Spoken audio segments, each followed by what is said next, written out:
হাদিসটিও খুবই অর্থবোধক। ছাত্র জীবনে আমি কখনো শুনিনি, এই হাদিসটি পড়িনি, গবেষণা করতে গিয়ে হাদিসটা পেয়েছি। এত অর্থবোধক, সালাফরা কেউ কেউ বলতেনি যে কেউ যদি এই একটা হাদিসের উপরে আমল করে তাহলে সে জান্নাতে যাবে, জান্নাতে যাওয়ার পথে বাধা তৈরি হবে, যেতে পারবে, তার জন্য সহজ হয়ে যাবে এই হাদিসের উপরে যদি আমল করতে পারে। এই হাদিসটা হলো লজ্জার একটা হাদিস।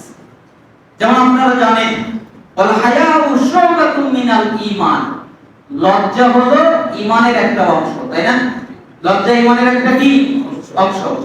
আমি সবার কাছে জিজ্ঞেস করেছি, অধিকাংশ আলেমকে জিজ্ঞেস করেছি, অধিকাংশ মানুষকে জিজ্ঞেস করেছি, অধিকাংশ শ্রোতাদের জিজ্ঞেস করেছি, তারা কেউ লজ্জার সঠিক অর্থ বলতে পারেনি। সবাই বলেছে যে লজ্জা মানে একটু লজ্জা করে চলা, পাপ না করা, আল্লাহকে দেখে ভয় করা, এই ধরনের অর্থ তারা করেছে। কিন্তু অ্যাকুরেট যে অর্থ লজ্জা, এই অর্থটা স্বয়ং মুহাম্মদ সাল্লাল্লাহু আলাইহি সাল্লাম তিনি নিজে করে দিয়েছেন যে কেউ যদি লজ্জার হক আদায় করতে পারে তাহলে তার জন্য অনেক কল্যাণকর ব্যাপার হয়ে যায়, সবকিছু কল্যাণকর হয়ে যায়। কিসের হক আদায় করতে পারলে? লজ্জার হক আদায় করতে পারলে।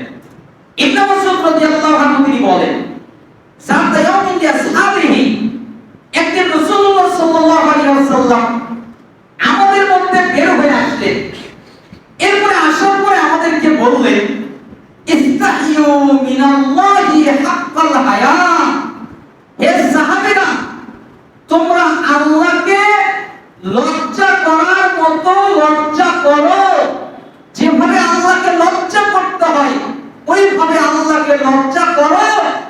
তখন সাহাবায়ে কেরাম বললেন, ক্বালু ইন্না নাস্তাহি মিনাল্লাহ ইয়া নাবিয়াল্লাহ আলহামদুলিল্লাহ, আমরা আল্লাহকে লজ্জা করছি, হে আল্লাহর রাসূল সকল প্রশংসা আপনার জন্য, আপনার রব আল্লাহর জন্য। আমরা বলছি হে আল্লাহর রাসূল সকল প্রশংসা আল্লাহর জন্য, আমরা আল্লাহকে লজ্জা করছি।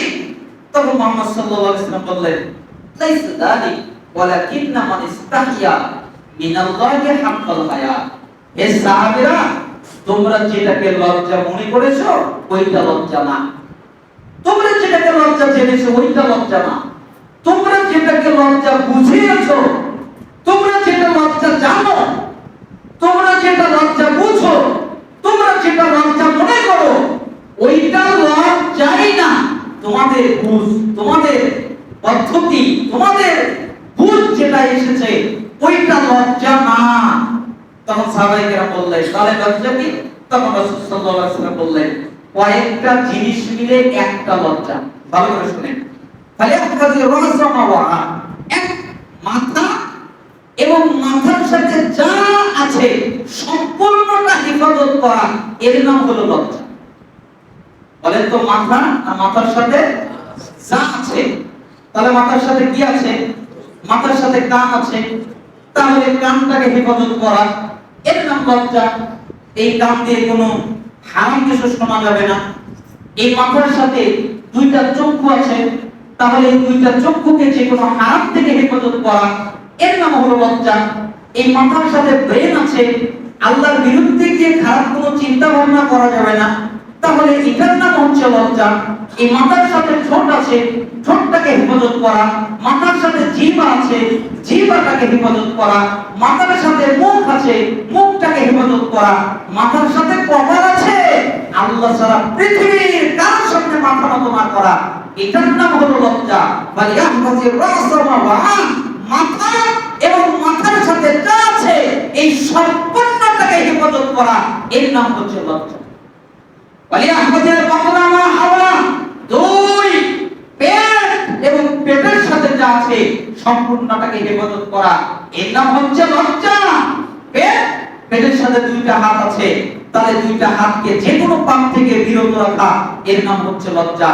পেটের সাথে স্টমাক আছে, যেখানে খাদ্য জমা হয় ওখানে যেন হারাম খাদ্য না যায়, হেফাজত করা, এর নাম হচ্ছে লজ্জা। পেটের সাথে লাগানো কলব আছে, কলবটা যেন খারাপ না হয়ে যায়, কলবটাকে যে কোনো পাপাচার থেকে হেফাজত করা, এটার নাম হচ্ছে লজ্জা। পেটের সাথে লাগানো দুইটা পা আছে, এই পাটা যেন খারাপ পথে ব্যয় না হয়, দুইটা পা হেফাজত করা, এর নাম হচ্ছে লজ্জা। পেটের সাথে লাগানো লজ্জাস্থান আছে, কখনো যেন জিনা ব্যভিচার না হয়, লজ্জাস্থানকে হেফাজত করা, এর নাম লজ্জা। পেট এবং পেট যা ধারণ করে, পেট এবং পেটের সাথে যা লাগানো আছে সবটাকে হেফাজত করা, এর নাম হচ্ছে লজ্জা। ওয়ালিয়াযকুরিল মাউত ওয়াল বিলা, মৃত্যুর পরে চিন্তা করা যে আমার যে মৃত্যু হবে, মৃত্যুর পরে আমার কি হবে, মৃত্যুর পরে হাড়গুলো পচে গলে যাবে এই চিন্তা করা। হায় হায় হায়, আমি যে মরে যাব, আমার হাড়গুলো পচে গলে যাবে, আমার দেহটা পোকা নষ্ট করে দিবে, আমার দেহটা মাটির সাথে মিশে যাবে, আমার কি হবে, এই যে মৃত্যুর পরের চিন্তা করা, মরার পরের চিন্তা করা, এর নাম লজ্জা। ওমান আরাদাল আখিরা তারাকা জিনাতাদ দুনিয়া, যে ব্যক্তি দুনিয়ার চাকচিক্য, দুনিয়ার জৌলুস, দুনিয়ার আনন্দ, দুনিয়ার মজা, দুনিয়ার চাকচিক্য এগুলো ছেড়ে দেয়, দুনিয়ার আনন্দ ছেড়ে দেয়, দুনিয়ার চাকচিক্য ছেড়ে দেয়, দুনিয়ার জৌলুস ছেড়ে দেয়, দুনিয়ার আনন্দে ধোঁকা খায় না, দুনিয়ার চাকচিক্যে ধোঁকা খায় না, দুনিয়ার জৌলুসে ধোঁকা খায় না, এগুলো থেকে নিজেকে বিরত রাখে, এর আছে লজ্জা। চারটা জিনিস মিলে একটা লজ্জা। এক, মাথা, মাথার সাথে যা আছে তা হেফাজত করা, এর নাম লজ্জা। পেট, পেটের সাথে যা আছে তা হেফাজত করা, এর নাম লজ্জা। তিন, মরার পরের চিন্তা করা, এর নাম লজ্জা। চার, দুনিয়ার চাকচিক্য জৌলুস ছেড়ে দেওয়া, এর নাম লজ্জা। ফামান ফাআলা যালিক ফাকাদ ইসতাহিয়া মিনাল্লাহি হাক্কাল হায়া, যারা এমনটা করলো, মুহাম্মদ সাল্লাল্লাহু আলাইহি সাল্লাম বললেন ওরাই লজ্জার হক আদায় করলো। তাহলে বলেন তো, লজ্জার হক যদি আদায় হয়ে যায়, আপনার দ্বারা কি পাপ হওয়া সম্ভব? কিভাবে পাপ করবেন? আপনার তো সবই আটকে গেল, মাথা মাথার সাথে যে আটকে গেল, পেট পেটের সাথে যে আটকে গেল, মরার পরের চিন্তা আপনার এসে গেল, দুনিয়ার চাকচিক্য জৌলুস ছেড়ে দিলেন, তার মানে আপনি পবিত্র হয়ে গেলেন। আপনি পবিত্র মানুষ হওয়ার জন্য যা প্রয়োজন এই এক হাদিসের মধ্যে তা রয়েছে। আল্লাহ সুবহানাহু ওয়া তাআলা যেন আমাদেরকে লজ্জা করার তৌফিক দান করেন এবং সত্যিকারের লজ্জাশীল হওয়ার তৌফিক আল্লাহ তাআলা আমাদেরকে যেন দান করেন, এবং এই হাদিসে বর্ণিত লজ্জা আল্লাহ সুবহানাহু ওয়া তাআলা যেন আমাদেরকে দান করেন। এই হাদিসটা মুসনাদ আহমদে এসেছে 3671 নম্বর হাদিস, আর তিরমিজিতে এসেছে 2458 নম্বর হাদিস, আর মিশকাতুল মাসাবিতে এসেছে 1608 নম্বর হাদিস। হাদিসের মান সহিহ। আল্লাহ সুবহানাহু ওয়া তাআলা আমাদেরকে এই হাদিসের উপরে আমল করার তৌফিক দান করুন। আমরা বলছিলাম যে এখন তো বাংলাদেশ খুব জটিল এবং কঠিন অবস্থানের উপর দিয়ে যাচ্ছে। একটা সন্ত্রাসী গোষ্ঠী বের হয়েছে, ইসকন, হিন্দুদের মধ্য থেকে, যারা মুসলমানদের আলেম ওলামাদেরকে ধরে বিভিন্ন ভাবে নির্যাতন করছে। এমনকি কোন কোন জায়গায় দেখা যাচ্ছে যে পুরুষ নামে কিছু পিশাচ মেয়েদেরকে ধরে ধর্ষণ পর্যন্ত করছে। জি, এই পথ থেকে আপনি কোনোদিনই বের হতে পারবেন না, এই পথ থেকে কোনোদিনই নাজাত পাবেন না, কোনোদিনই মুক্তি পাবেন না ততদিন যতদিন শরিয়া কায়েম না হবে।